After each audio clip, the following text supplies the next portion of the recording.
Good afternoon, everyone. I hope you are all doing good today and ready for our class today. Today, we will be talking about the three-act structure. What is it? Why do we need to learn it? Or how should we apply it to what we are now doing? Those are the questions that I hope will be answered by the end of this presentation. First of all, what is a three-act structure? Three-act structure is a common structure in place from the Greek era to today. There's always an opening, there's always a mid, and there's always an end. In the regular stage performance, we have the setup, usually, we have the confrontation, and we have the resolution. In Hollywood, however, now we have the more standard structure, which is the 8-sequence set.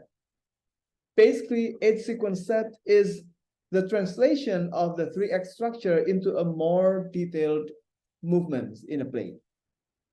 We can find this structure in almost all of Hollywood movies, and probably now in Indonesian movies as well, because movies in Indonesia are also influenced by the movies in Hollywood, of course. Although there are also other influences from other movie traditions all over the world. Now, we will try to see the 3-act structure here using one example. The example that I'm going to be using is a very famous movie, The End Game. It's one of the highest selling movie in the history of Hollywood movies, right? Okay, in short, the 3-act structure is a structure that starts with the setup. It usually starts with a shocking incident, and then a confrontation, which starts from the beginning towards the end, and then the resolution, where we get the climax and it goes down. In a Hollywood movie, this is how it will be translated. We will be using End Game as an example.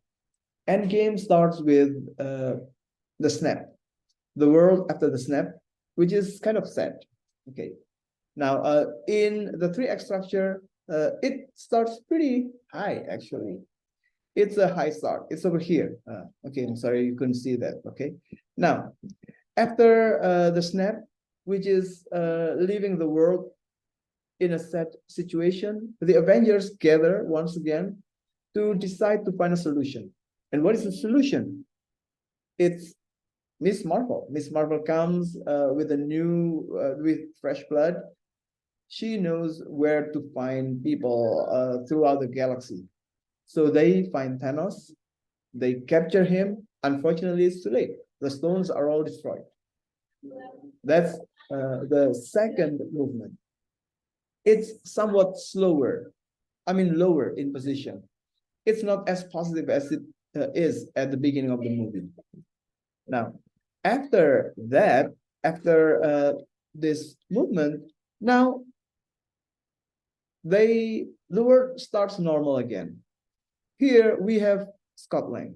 Scott Lang turns out to still be alive because he has been trapped in the quantum realm, in which time works in a different way. With Scott Lang there, the Avengers now have some sort of confidence that they will be able to find a solution to this. And the solution is in the time travel. So the next movement is how to make time travel a reality by contacting Professor Hulk, contacting Tony Stark, and so on, until they eventually find some sort of tool or gadget that makes them travel the time. They travel time to find the stones, and they get the stones. However,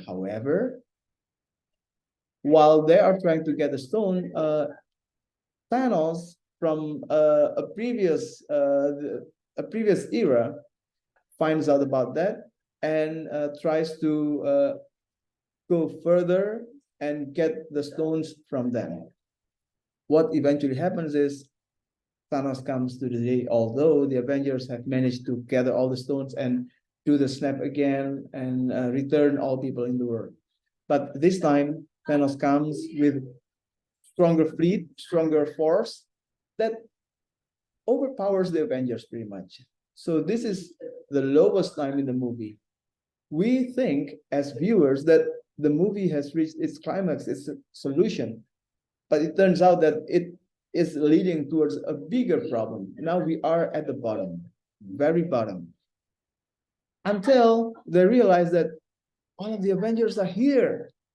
So they come here and they fight with Thanos until eventually they can overpower Thanos and can do the snap again to destroy all Thanos's fleet and troops. And that's the resolution at the end of the story. So that's how the 3-act structure is translated into Hollywood movies, and it's called the 8-sequence set. However, when we want to create a short movie, it's impossible to do all these things together, right? What we have instead is the setup, the confrontation, and the resolution. The setup is when you start proposing a problem. There is a problem there. The confrontation is how you overcome the problem. You do all it takes to overcome the problem, and resolution is the climax and how it's eventually resolved. The resolution is not always good. Sometimes the result is bad. It makes us cry. However, it is resolving the conflict of the story. The conflict is finding its closure. It's over now. So that's what we will do if we want to create a script for a short movie. We only need to have this 3-act structure. You don't have to follow all the 8s, okay? Okay, now let's get back here. Now, what are the 3 structures actually like? First one, at the beginning, the setup, you plant something. When you plant something, there can be something positive and there can be something negative. That's okay. And then in the confrontation, you start reaping the problem. Reaping means kita sudah mulai mendapatkan masalah-masalah itu. Jadi yang kita tanam tadi, hasil negatifnya muncul di sini. Dan kemudian terakhir, we reap the positive results. Because at the beginning, we planted positive and negative seeds, right? Now we are reaping the positive seeds here.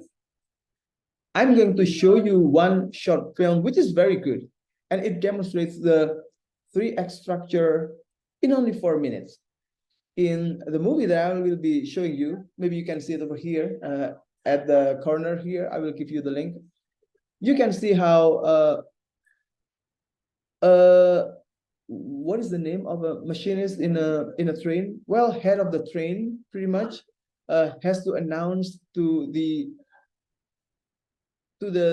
passengers that they have to take a different route because there's an accident. However, the problem is this is during Christmas.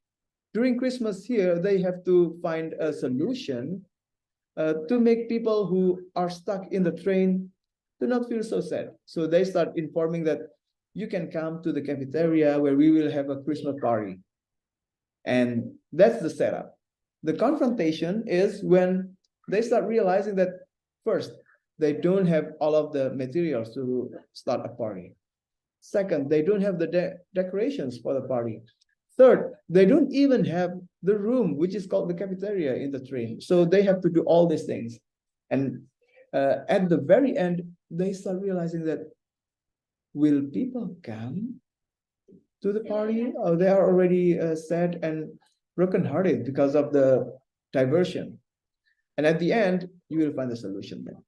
So if you want to get a better idea, please see the film and check all the important information, the written text and also the circles and lines that indicate things, okay? If you follow them, it would be a great movie. And that's what you will be doing to the story that you already have, so that when you create a short film, it can still engage the audience, although it is short, okay?